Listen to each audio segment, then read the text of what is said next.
Hello friends, master the mind monkey book का ये एक और टॉपिक मैं आप लोगों के साथ समझने की कोशिश करती हूँ। माइंड की एनाटॉमी कैसी होती है। We need to have deep understanding of mind. Mind क्या है और ये कैसे काम करता है। माइंड एक्चुअल में इंफॉर्मेशन का स्टोर हाउस है। मीन्स जैसे कि कंप्यूटर का CPU। It is the controller of our body and thoughts. ये डिसाइड करता है क्या अच्छा है, क्या बुरा है, क्या राइट है, क्या रॉन्ग है। ये एक डिसीजन मेकर है। ये ट्रू है पर ये पूरा ट्रू भी नहीं है। The mind is an arrangement of multi sensory total records of successive movements of now. Mind में सभी रिकॉर्ड्स रहते हैं जो भी हमने एक्सपीरियंस किया अपनी 5 सेंसेस के थ्रू, देख कर, सुनकर, टेस्ट करके, स्मेल करके, टच करके, और यहाँ तक कि थॉट्स, इमेजेस और फीलिंग्स और लाइक्स डिसलाइक्स सभी रिकॉर्ड्स हमारे माइंड में होते हैं। और ये सारे रिकॉर्ड्स या टेप्स ये माइंड में कब बने, कैसे बने और ये कब प्ले होते हैं। इसमें क्या होता है, कभी कभी तो हमें सब बातें पता होती हैं पूरी की पूरी, लेकिन कभी कभी हमें कोई बात बहुत फ्रैक्शन में पता रहती है। इस तरह उन सभी एक्सपीरियंस से हम में जो टेंशन या प्रेशर या फियर या जॉय जो भी उस समय बना था वो सब हम में रहता है। और हम अपने एक्सपीरियंस ये सभी इंडिविजुअल के अलग अलग होते हैं। इवन सिबलिंग्स के, फ्रेंड्स के, सबके ये एक्सपीरियंस अलग होते हैं। सपोज़ 2 दोस्त एक मेले में घूमने जाते हैं और वहाँ पे वो जो चीज़ें भी देखते हैं उसके अकॉर्डिंग वो लोग दोनों अपने अपने तरीके से अपने माइंड में रिकॉर्ड्स बनाते हैं। यानी एक ही समय में एक ही जगह पे 2 लोगों के अनुभव बिल्कुल अलग हो सकते हैं। उनके माइंड की रिकॉर्डिंग बिल्कुल डिफरेंट हो सकती है। Means each one of us has our unique set of records. अब ये क्वेश्चन है कि माइंड में कितनी बातें रिकॉर्ड होती हैं या कितनी घटनाएं स्टोर की जा सकती हैं। तो राइटर कहते हैं कि ये तो इनफाइनाइट हो सकती हैं, लेकिन ये भी है कि हम ये सारी बातें याद नहीं रख पाते। माइंड और मेमोरी 2 अलग चीज़ें हैं, जैसे कि brain and mind. Memory mind का सबसेट है। Memory is the subset of the mind's records to which you have a conscious access. जैसे कभी कोई घटना हमारे साथ हुई हो तो हम उसको एक्सेस नहीं कर पाते, लेकिन ये इसका मतलब ये नहीं है कि वो रिकॉर्ड हमारे पास नहीं है। रिकॉर्ड माइंड में होते हैं, लेकिन हम उन्हें अपनी इच्छा से रिप्ले नहीं कर पा रहे। कभी कभी बहुत ज़ोर डालते हैं दिमाग पर तो थोड़ी बहुत घटना वो याद आ भी जाती है। माइंड कभी भी ब्लैंक नहीं होता, उसमें सब चीज़ों के रिकॉर्ड्स होते हैं। इवन कभी कभी उसमें वो रिकॉर्ड्स भी होते हैं जो हमने कॉन्शियसली देखी भी नहीं, सुनी भी नहीं। जैसे कि सुबह उठ के हम लोग कोई सपना कभी कभी याद रख भी पाते हैं और कभी नहीं भी रख पाते। एक क्वेश्चन ये है कि ये रिकॉर्ड कब बनने शुरू हुए। तो ऐसा प्रूव हो चुका है कि ये रिकॉर्ड्स माँ के पेट से ही बनने शुरू हो जाते हैं। जैसे आपने अभिमन्यु की स्टोरी सुनी होगी। और कभी कभी ऐसा होता है कि जो रिकॉर्ड माइंड में बनता है उस पर्टिकुलर सिचुएशन पर, उस मोमेंट में जो भी चीज़ें आसपास हो रही होती हैं या जो चीज़ें एसोसिएटेड होती हैं उस घटना से, वो रिकॉर्ड भी उसके साथ जुड़ जाते हैं। ये एक तरह से इस तरह से होता है कि उस घटना को हाईलाइट करने के लिए माइंड रिकॉर्ड कर लेता है। जब कभी हमें फ्यूचर में वो बात याद आती है तो हम इजीली कहते हैं ओके उस टाइम पे ये हुआ था, तब ओके हम वहाँ गए हुए थे, तब ये चीज़ हुई थी। ये जो चीज़ें हैं ये हाईलाइटेड होती हैं, बोल्ड अंडरलाइंड चीज़ें कहलाई जाती हैं। ये वॉइस ओवर्स या संस्कृत में इनको संस्कार कहते हैं। यहाँ इंटरेस्टिंग पॉइंट ये है कि इनको समझने के लिए कोई लॉजिक या पैटर्न हो भी सकता है और नहीं भी, कि माइंड में ये हाइलाइट्स कैसे बनते हैं, ये एसोसिएशन कैसे होते हैं। जैसे कि सपोज़ आपको कोई गाना पसंद है, उसे सुनते ही आप बहुत अच्छा फील करते हैं, पर आप याद रिकॉल नहीं कर पा रहे कि ये कब हुआ, कैसे हुआ, क्यों हुआ, आप क्यों ऐसा फील करते हैं। हो सकता है बचपन में आपने वो सुना हो, आपका कोई उससे इमोशनल कनेक्शन हो। रिमेंबर, कभी भी ये एसोसिएटेड मेमोरीज प्रॉब्लम भी क्रिएट कर देती हैं, जो फ्यूचर में कभी कभी डर या एंग्जाइटी की वजह भी बन जाती हैं। लेकिन प्रॉब्लम ये है कि इन रिकॉर्ड्स को चेंज करना इजी भी नहीं है। कुछ छोटे स्मॉल पे तो हम कर सकते हैं इन चीज़ों को चेंज, लेकिन ये एक बहुत ही थैंकलेस एक्सरसाइज है कि हम चाहें कि हम अपनी मेमोरीज़ को इरेज कर दें, क्योंकि इतनी मेमोरीज़ हैं, उनमें से कुछ हमें याद हैं और कुछ हमें याद भी नहीं है। संस्कार वर्ड हमने बहुत बार सुना है। संस्कार है उस व्यक्ति की अपब्रिंगिंग, वैल्यूज़, राइट रॉन्ग, जो उसने सीखे अपने पेरेंट्स से, टीचर्स से, सीनियर्स से, आसपास के वातावरण से। We are inculcating good values और संस्कार्स इन आवर चिल्ड्रन। हम भी अपने बच्चों में संस्कार डालते हैं। और कुछ कनेक्शंस या एसोसिएशन ऐसे भी होते हैं कि हमको पता ही नहीं चलता ये कब बने, कैसे बने, और ये कौन कनेक्शंस बना रहा है। तो इसका आंसर है, ये कनेक्शन बना रहा है हमारा माइंड, यानी माइंड हमारा रिसीवर है। एग्जैक्टली। और एक फैक्ट ये है कि रिसीवर का जो माइंड है, यानी जो सीख रहा है व्यक्ति, उसका माइंड क्या और कैसे कनेक्शंस बनाता है, ये उस पर डिपेंड करता है। कई बार देने वाला को पता ही नहीं होता कि रिसीवर क्या रिसीव कर रहा है। फॉर एग्ज़ाम्पल, एक ही फैमिली में दो बच्चे हैं, उनका फादर अल्कोहलिक है। एक बच्चा बड़े होकर जॉब करने लगता है, अच्छी फैमिली रखता है, लेकिन दूसरा बच्चा फादर की तरह ही अल्कोहलिक बन जाता है। एक सर्वे में पाया गया, जब उससे पूछा गया उन दोनों बच्चों से कि तुम ऐसे क्यों बने, तो पहले लड़के ने जवाब दिया कि उसने देखा कि उसका फादर उसकी मदर को टॉर्चर करता है, अल्कोहल पीता है, तो उसने उन चीज़ों को छोड़ दिया। और दूसरे लड़के ने सेम वही चीज़ की जो उसके फादर करते थे। तो रिसीवर का माइंड उन चीज़ों को किस तरह से रिसीव करता है, उससे कैसे एसोसिएशन बनाता है, ये प्योरली उसके ऊपर डिपेंड करता है कि वो उस सिचुएशन को किस तरह से इंटरप्रेट करता है।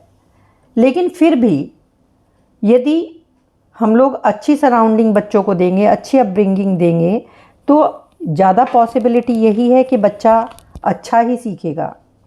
इसीलिए हमेशा घर के माहौल को अच्छा बना के रखना ज़रूरी है। बच्चों को डांस, म्यूज़िक, स्पोर्ट्स, आर्ट्स और कोई भी क्रिएटिव चीज़ों में इन्वॉल्व रखना चाहिए, ताकि बच्चों का ऑल राउंड डेवलपमेंट हो सके। सो संस्कार भी हमें बेटर पर्सन बनने में हेल्प करते हैं, to bring close to our real self. Ego के बारे में समझते हैं। ईगो क्या होती है? कुछ लोग ऐसे होते हैं, stubborn, belligerent, refuse to see the point of view of anyone. ज़िद्दी होते हैं, किसी की बात सुनना नहीं चाहते, समझना नहीं चाहते, मीनिंगलेस बातों पे आर्ग्यू करते हैं।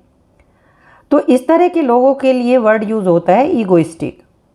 वैसे तो सभी में थोड़ी बहुत ईगो होती है, बट कुछ लोग तो ये कहते हुए मिल जाते हैं कि मेरे अंदर तो कोई ईगो नहीं है, और हमेशा इस बात को डिफेंड करते रहते हैं। ईगो में कोई राइट, बेटर या सुपीरियर ईगो नहीं होती। जैसे कि बहुत से लोग ये कहते हैं, अरे मुझ में ईगो है लेकिन मेरी ईगो तुम्हारी ईगो से अच्छी है। There are different ego positions for different person. Each one of us has his or her own unique set of ego positions. लेकिन नॉर्मली हम लोग क्या करते हैं, दूसरों की ईगो पोजीशन को रियलाइज़ करते हैं, हमेशा दूसरों की ईगो की बात करते हैं, क्योंकि हमारा माइंड हमेशा हमारी ईगो को डिफेंड करता रहता है। There is no escaping the truth that we all have an ego. हम सबके पास कोई ना कोई थोड़ी सी ईगो होती है। इसके लिए साइकोलॉजिस्ट एक एग्जाम्पल से समझाते हैं। जैसे सपोज 6 लोग हैं, उनको ब्लाइंड फोल्ड कर दिया जाए और उन्होंने कभी एलिफेंट नहीं देखा और उनको एक एलिफेंट के पास ले जाया जाए ये बताने के लिए कि ये क्या है। तो वो ब्लाइंड पर्सन यदि वो एलिफेंट के ईयर को टच करते हैं तो वो उसको डिफ़ाइन करते हैं, ट्रंक को टच करते हैं तो वो अपने तरीके से डिफ़ाइन करते हैं, टेल को टच करते हैं तो उसको उस तरीके से डिफ़ाइन करते हैं। मीन्स अपनी अपनी जगह सब सही हैं, लेकिन टोटल ट्रूथ कोई भी नहीं जानता, लेकिन सभी खुद को सही बता रहे हैं और एक्चुअल में वो अपने पॉइंट पे सही भी हैं। यही सेम ईगो के साथ होता है। सबको अपनी ईगो सही लगती है, but the truth is totally different. So wake up, be aware of it. So the right thing is don't make your self feel wrong और बैड अबाउट इट। उसे डिफेंड ना करें, ना ही उसे चेंज करने की कोशिश करें।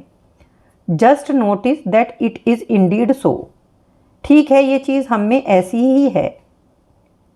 ऐसे में आप थोड़ा रुकें और अपने जो भी मैटर आपके सामने हैं उसको डीपली देखें, क्योंकि माइंड का पर्पस क्या होता है? खुद को बचाने का, दूसरों को गलत साबित करने का। वो हमेशा अपने सर्वाइवल के बारे में सोचता है। वो ये चाहता है कि लोग उसके साथ एग्री करें। वो हमेशा सही दिखना चाहता है। The mind needs constant agreement with its own conclusions. इस तरह से हमारे साथ एक्चुअल में क्या होता है, जो लोग हमारी बात मानते हैं या जो हमें समझते हैं उनको हम दोस्त कहने लग जाते हैं, और जो बात हमारी लोग नहीं मानते या अपनी थोड़ी अलग राय रखते हैं हमसे, उनको हम कहते हैं ओके ये हमारे फ्रेंड नहीं है, हम उनके साथ टाइम स्पेंड करना पसंद नहीं करते। माइंड हमेशा डोमिनेट करना चाहता है, डोमिनेट होना नहीं चाहता। एक्चुअल में सभी लोग अपने बारे में एक कॉन्सेप्ट रखते हैं। Means your ego position is itself a concept. यानी अपनी ईगो पोजीशन का एक कॉन्सेप्ट बना लेते हैं। कोई खुद को डॉक्टर, कोई खुद को अच्छी नेचर वाला इंसान, यानी सब अपने बारे में एक राय रखते हैं कि मैं ये हूँ, इस तरह का पर्सन हूँ। कोई अपने आप को कहता है मैं बहुत इंटेलिजेंट हूँ। तो इस तरह से हमेशा वो इंसान अपनी ईगो पोजीशन को बचाने में लगा रहता है। माइंड एक मशीन है और ये एक रिपीटेटिव प्रोग्राम्ड मैनर में काम करती है। आप ये आइडेंटिफाई करने की ट्राई करो कि माइंड आपको चला रहा है, आपको रूल कर रहा है, मतलब आप और आपका माइंड दोनों अलग हैं। जैसे ही ये आप में रियलाइजेशन होगा, हम अपने सेल्फ की तरफ बढ़ने लगेंगे। उससे हमें हेल्प मिलेगी अपने सेल्फ की तरफ जाने में। माइंड की एनाटॉमी सही है, उसमें जो संस्कार हैं वो भी सही हैं, जो उसमें अलग अलग एक्सपीरियंस रिकॉर्ड बनते हैं वो भी सही हैं। इवन एक लेवल तक जो ईगो पोजीशन हमारी होती है वो भी सही है। पर क्या आप कभी सोचते हैं कि माइंड का पर्पस सर्वाइवल ऑफ बीइंग है या जो हम खुद को समझ रहे हैं वो है? So distinction here between the being and what the being consider itself to be. Being का डिस्टिंक्शन किससे करना है हमें, कि जो बीइंग अपने आप को समझने लगा है। बीइंग अपने आप को क्या समझ रहा है? कभी अपने आप को इंटेलिजेंट समझ रहा है, कभी डॉक्टर, जो भी वो उसकी ईगो पोजीशन है। So being means who you are और being considered itself to be, जो भी आप अपने आप को समझ रहे हैं। सो आप स्ट्रगल कर रहे हैं अपने माइंड से। स्ट्रगल कैसे शुरू हुई? क्योंकि you were enable to identify with the being. आप अपने आप को आइडेंटिफाई ही नहीं करते बीइंग के साथ में। आप अपने बीइंग के साथ तो आइडेंटिफाई कर नहीं पाए, तो क्या किया आपने? आप वो करने लगे जो आप खुद को समझने लगे थे। मीन्स जो ईगो आपको बता रही थी कि आप ये हो वो हो, इस तरह से ईगो का खेल शुरू हो जाता है। तो इस तरह माइंड का पर्पस क्या बन गया?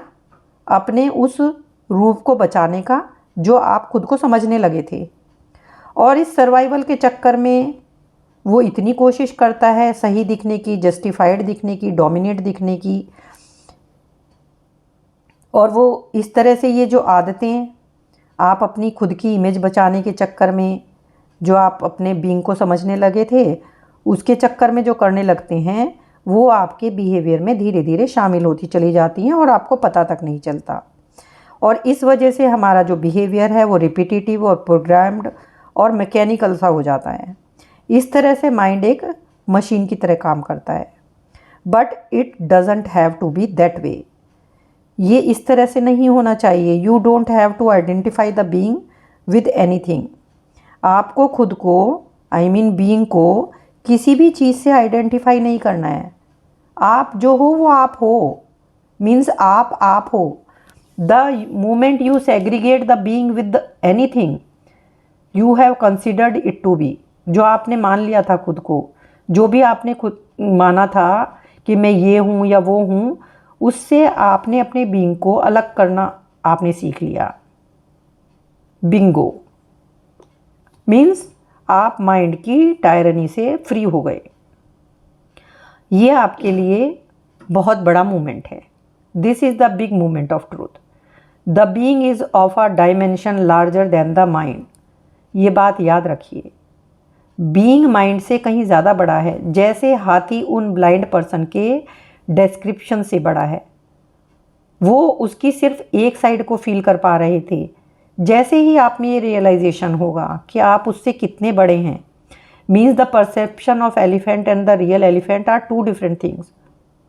हमें यही कोशिश करनी है to bridge the gap between the perception of being and the being itself.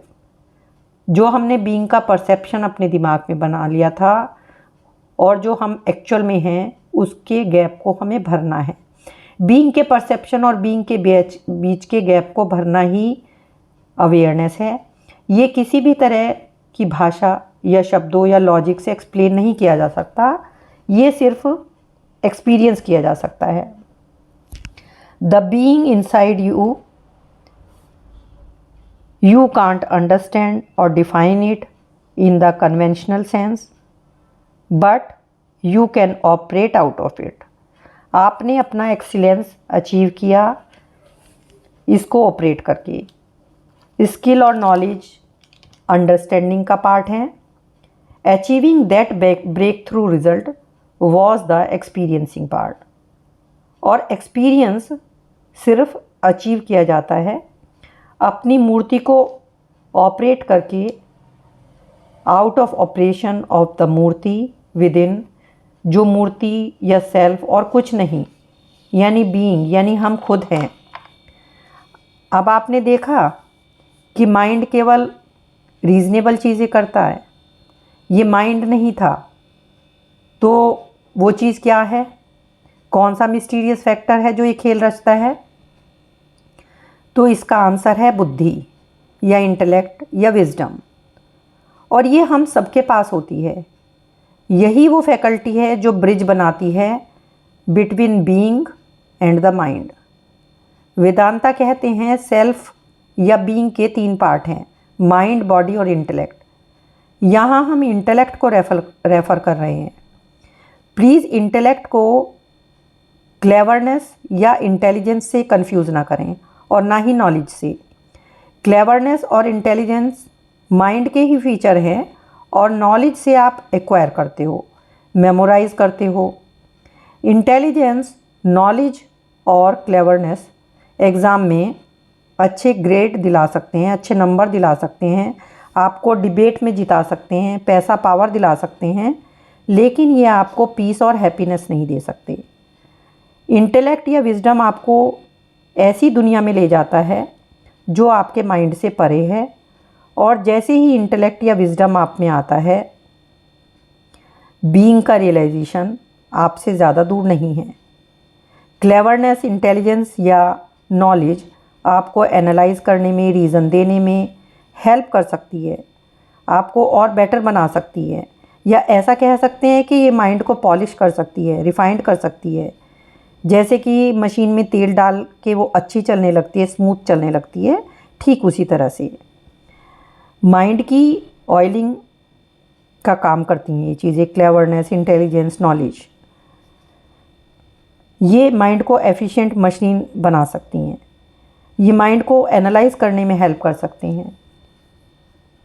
Wisdom और इंटेलेक्ट क्या है? विजडम और इंटेलेक्ट सिंथेसिस करती है एज ऑपोजिट टू एनालिसिस।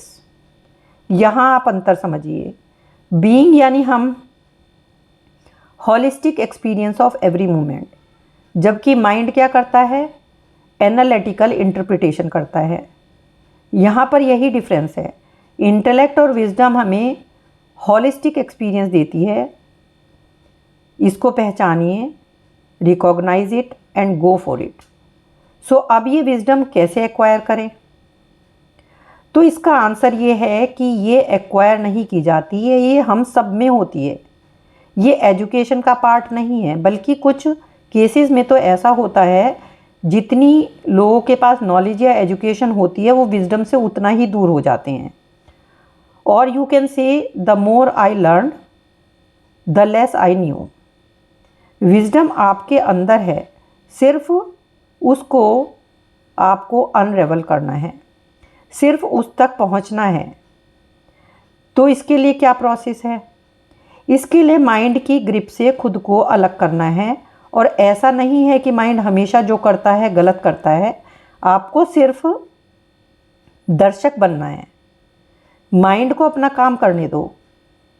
ये सिर्फ एक बार करने वाला काम नहीं है, ये बार बार करना होगा। It is a continuous and continuing process. You have the option to do it anytime you wish to. However, many times you have succeeded or failed in the past. ये आप बार बार करोगे, कई बार फेल होगे, कई बार पास होगे। आप फील करोगे कि आप एक अलग ही दुनिया में, अलग ही रैल्म में ट्रांसपोर्ट हो जाओगे। ये है नेचुरल नोइंग। आपके साथ नेचर की, प्रकृति की फोर्स है।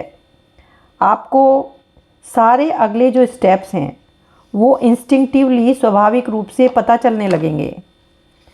अब आप कॉन्सेप्ट के बंधन से भी मुक्त हो जाओगे। आप जो कॉन्सेप्ट आपको पता थे उनमें आप बिलीव नहीं करोगे, उनसे आप खुद को अलग कर लोगे। इंटेलेक्ट का जैसे ही चार्ज आपके अंदर आएगा, जैसे ही आपके अंदर अवेयरनेस आएगी, ये आपको खुद आने लगेगा। इंटेलेक्ट ऑटोमेटिकली कंटेंट को कॉन्टेक्स्ट से रिलेट कर देगा।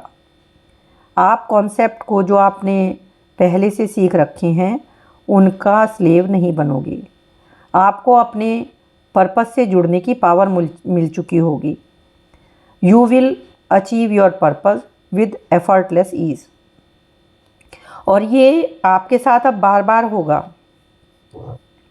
इस एक्सपीरियंस का कोई स्पेशल तरीका नहीं है, लेकिन आपको अवेयर रहना होगा, क्योंकि माइंड बहुत ही नॉटी भी होता है।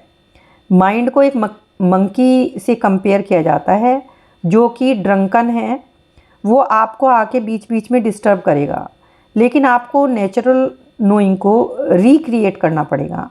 अपनी विलिंगनेस से, अपनी इच्छा से इस एक्सपीरियंस को लेना होगा, और इसके लिए सिर्फ प्रैक्टिस चाहिए। लेकिन अच्छी न्यूज़ तो यही है कि इसको कहीं से लाना नहीं है या किसी से सीखना भी नहीं है। ये सिर्फ अवेयरनेस से करते रहना है। जब आप माइंड से डिसएंगेज हो जाओगे, आप फ्री हो जाओगे। आप इसके लिए मेडिटेशन की हेल्प ले सकते हैं। Meditation is a good way of facilitating this process. Peace मिलेगी, आप में एनर्जी होगी, ज़ील का, उत्साह का रिन्यूअल होता रहेगा टू डील विद लाइफ। आप देखेंगे कि आपको कितने अच्छे रिजल्ट्स मिलेंगे। इससे आपको तो बेनिफिट होगा ही, आपके आसपास के समाज को भी होगा, आप रिच और फेमस भी होंगे। लेकिन प्लीज़ रिच और फेमस को अपना लाइफ का पर्पस मत बनाइए, बस आप इसको करते जाइए अपने बीइंग के लिए। The only real reality is the self, the being, the murti within, और द प्योर कॉन्शियसनेस, और द आत्मा, और द ब्रह्मा। आप उसको किसी भी नाम से पुकारें, आप इसे बुद्धा या कृष्णा या अल्लाह या जीसस कुछ भी कह सकते हैं, अनमैनिफेस्टेड, कुछ भी नाम दें, ये मैटर नहीं करता। That is the only real reality, complete, pure, 100%, absolute, timeless, formless, dimensionless, now.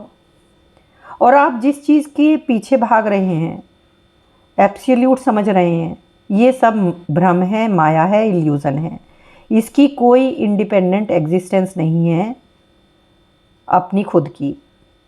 It is a make believe, ये एक क्रिएटेड गेम है। संस्कृत में कहते हैं जगत मिथ्या ब्रह्म सत्या। पॉइंट है कि आप सोचते हैं प्रॉब्लम है, I mean there is a problem, लेकिन रियलिटी ये है कि आप सोचते हैं। इस वजह से प्रेशर, टेंशन और नॉन वैल्यू एडिंग चीज़ें होती हैं। सारी प्रॉब्लम सोचने के तरीके में है और हमारे माइंड के डर की वजह से हैं। The problems themselves have no reality. For example, आप बीमार हैं, लेकिन यदि आपके अंदर सेंस ऑफ वेल बीइंग है तो आप में उस प्रॉब्लम को हैंडल करने की हिम्मत है, ताकत है, पावर है। अ सेंस ऑफ लिविंग हमारी रियल रियलिटी यानी सेल्फ से आती है एंड स्यूडो रियल वर्ल्ड में ऑपरेट होती है। हमारी रियलिटी स्यूडो रियल वर्ल्ड से बहुत ज़्यादा बड़ी है। मीन्स इंटरनल जो वर्ल्ड है हमारा, वो इस बाहरी दुनिया से बहुत बड़ा है। एक अमेजिंग सीक्रेट ये है कि ये दोनों वर्ल्ड, इंटरनल और एक्सटर्नल, इनका बैलेंस जो हमें एक तीसरे दुनिया का अनुभव कराता है। आई मीन जो लोग ये सोचते हैं कि यूनिवर्स 2 डायमेंशनल है, जिन्होंने इसके 3rd डायमेंशन को अभी तक विजुअलाइज ही नहीं किया है, फील ही नहीं किया है, वो नहीं जानते कि ये एग्जिस्ट भी करता है। वो इस वर्ल्ड से रिलेट भी नहीं कर सकते। लेकिन यदि कोई एक बार इस 3rd डायमेंशन को एक्सपीरियंस कर लेगा तो उसकी लाइफ बदल जाएगी, ट्रांसफॉर्म हो जाएगी। वो रहेगा तो इस 2 डायमेंशनल वर्ल्ड में ही, लेकिन उसका perspective of life is now of a higher dimension. So ये एक हायर डायमेंशन एक्सपीरियंस कैसे किया जाता है? फर्स्ट ऑफ ऑल, ये डायमेंशन हम खुद क्रिएट करते हैं अपनी रियल रियलिटी से, जिसको हम इस दुनिया में स्यूडो रियल वर्ल्ड में ऑपरेट करते हैं। Ancient Indian body of knowledge Vedanta मानता है कि हमारी जो पर्सनैलिटी है इज़ क्रिएटेड बाय आत्मा यानी self through body, mind and intellect. Body and mind essential part है इस स्यूडो वर्ल्ड के, और ये जो इंटेलेक्ट है या इसको हम विजडम जो कहते हैं, ये ब्रिज का काम करती है, यानी real reality of the self and the pseudo reality of physicalness के बीच में। जो चीज़ें हमारे आसपास होती हैं या हमारे माइंड या बॉडी में होती हैं, ये विजडम या इंटेलेक्ट वो फैकल्टी है जो हमें स्यूडो रियल वर्ल्ड में जो भी स्टिमुलाई मिलते हैं, मतलब जो हम देखते हैं, सुनते हैं, फील करते हैं, या जो सिचुएशंस हमारे सामने आती हैं, उनको हमारी रियलिटी यानी सेल्फ के साथ पर्पस जोड़ देती हैं। उसमें हम इंटैक्ट रहते हुए भी हमें एमर्ज होने में हमें हेल्प मिलती है। ये हम सबके पास होती है। ये कोई एजुकेशन या नॉलेज का फंक्शन नहीं है। जैसे हमारे पास जन्म से माइंड और बॉडी होता है, ऐसे ही इंटेलेक्ट भी होती है। संस्कृत में इसे बुद्धि कहते हैं। जैसे जैसे हम बड़े होते हैं माइंड और बॉडी में तो बहुत सारी चीज़ें भर जाती हैं, लेकिन ये जो इंटेलेक्ट है या जो सेल्फ है, इसमें कुछ भी भरने की ज़रूरत नहीं होती। ये इंटेलेक्ट हमको डिफ्रेंशिएट करने की, डिसएंगेज करने की पावर देता है, एबिलिटी देता है। ये हमें इनेबल करता है स्यूडो रियल वर्ल्ड से निकालकर उसको लार्जर पर्सपेक्टिव से देखने की। और लार्जर पर्सपेक्टिव क्या है? Purpose of real reality, the self. और ये हमें प्योर ऑब्जर्वर बना देती है, बुद्धि या इंटेलेक्ट या wisdom. I mean detached attachment, और you can say it operate out of sense of detached attachment with the pseudo reality. ये इंटेलेक्ट क्लेवरनेस या नॉलेज नहीं है। क्लेवरनेस और नॉलेज माइंड को स्ट्रॉन्ग और एजाइल बनाते हैं। जैसे फिजिकल एक्सरसाइज से हम अच्छी डाइट से बॉडी तो बना लेते हैं हेल्दी, और आपको स्यूडो रियल वर्ल्ड में रहने के लिए स्ट्रॉन्ग बॉडी और स्ट्रॉन्ग माइंड दोनों ही चाहिए। आप रिच और पावरफुल बनोगे, बट डिफरेंस ये है कि ये आपको पीस और हैप्पीनेस नहीं देंगे, वो आपको इंटेलेक्ट के यूज़ से ही मिलेगी। एंड देन आपको सेल्फ से मिलने की अपॉर्चुनिटी मिल जाएगी। चाहे आपका बैकग्राउंड, एजुकेशन कैसा भी हो, आपके पास ये अवसर है, अपॉर्चुनिटी है। कमिटमेंट, ज़ील, पैशन और परसिवरेंस, मोटिवेशन, इंस्पिरेशन और कॉन्फिडेंस, ये सभी कुछ आप में हैं। इनको आपको ऑपरेट करना है। किससे? इंटेलेक्ट के थ्रू। इससे आप में एबिलिटी डेवलप होगी ये डिफरेंशिएट करने की कि आपके पास बॉडी है पर आप बॉडी नहीं हो, आपके पास सेंसेस हैं पर आप सेंस नहीं हो, आपके पास माइंड है पर आप माइंड नहीं हो। आप क्या हो? आप एक प्योर कॉन्शियसनेस हो जो कंप्लीट है, पूर्ण है। आप ऑब्जर्वर को ऑब्जर्व्ड से सेपरेट करना सीख जाएंगे। नेचुरल नोइंग एक इनर आवाज़ है, इनर वॉइस है, या एक इंट्यूटिव सेंस है जो हमें गाइड करती है। ये हमें आगे बढ़ाने में हेल्प करती है। इसको सुने। माइंड, बॉडी, थॉट और फीलिंग, ये सभी कंटेंट इंटेलेक्ट के साथ मिलकर आपको आपका पर्पस डिटरमाइन करने में हेल्प करते हैं। ये पर्पस इसी स्यूडो रियल वर्ल्ड में एग्जिस्ट करता है। इसमें कुछ भी गलत या सही नहीं है, ये आपने खुद क्रिएट किया है। और इससे भी बड़ी बात यह है कि आप इसे अपनी इच्छा से छोड़ भी सकते हैं। ये आपको डिटैच्ड अटैचमेंट देता है टू द गोल। ये आपकी सभी नॉन वैल्यू एडिंग चीज़ें ले लेगा जो भी इस स्यूडो रियल वर्ल्ड में थी। आप में एक बहुत एनर्जी होगी, रिसोर्सेज होंगे जो आपको आपके पर्पस तक ले जाएंगे। और ये आप इस तरह से जाएंगे कि बिल्कुल एफर्ट नहीं लगेगा। और जब आप ये पूरी लगन से करेंगे तो पूरा यूनिवर्स आपसे को मिलाने में इससे लग जाएगा। The whole universe conspires to make it happen for you. और अब आप एक नए मोमेंट में होंगे नाउ। माइंड बीच बीच में आपको डिस्टर्ब करेगा, आपको फोर्स करेगा कि आप प्रशंसा के लिए, अपनी एप्रिसिएशन के लिए क्रेविंग करेंगे, लाइक आपने ये अच्छा किया, वो अच्छा किया। बट आपको ग्रेसफुली एक्सेप्ट करना है। Stay with your detached attachment और मूव ऑन करना है। नए नए कीर्तिमान स्थापित करने हैं। ये एक कॉन्टिन्यूअस प्रोसेस है। क्रिएट करो, एग्जीक्यूट करो, डिस्ट्रॉय करो एंड देन रिक्रिएट करो। लाइक ब्रह्मा, विष्णु और महेश। ब्रह्मा क्रिएशन करता है, विष्णु एग्जीक्यूशन करता है, शिवा डिस्ट्रॉय करता है। सो अपनी गॉडलीनेस को एंजॉय करो। It is the murti within. जो भी आपके कर्मा हैं उसको ट्रूथफुली निभाते रहो, यही आपका धर्म है।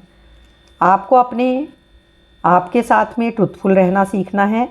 बीइंग ट्रूथफुल टू एनीवन और एनीथिंग एल्स विल बी। आप अपनी इनर वॉइस के साथ ट्रू रहो। आई मीन अपनी कॉन्सेंस, द सेल्फ। बाकी चीज़ें आपकी मूर्ति खुद ध्यान रखेगी। माइंड मंकी आपको शुरू शुरू में डिस्ट्रैक्ट करेगा, लेकिन डोंट वरी, आपकी मेहनत रंग लाएगी, क्योंकि सेल्फ की जर्नी में जो भी ट्रांसफॉर्मेशन होता है वो एक दिन में नहीं होता।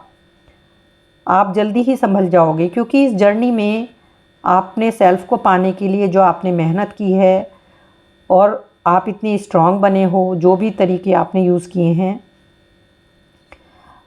और इस जर्नी में इन्वॉल्व होने के लिए लोगों को भी मोटिवेट करो, अपनी लर्निंग शेयर करो।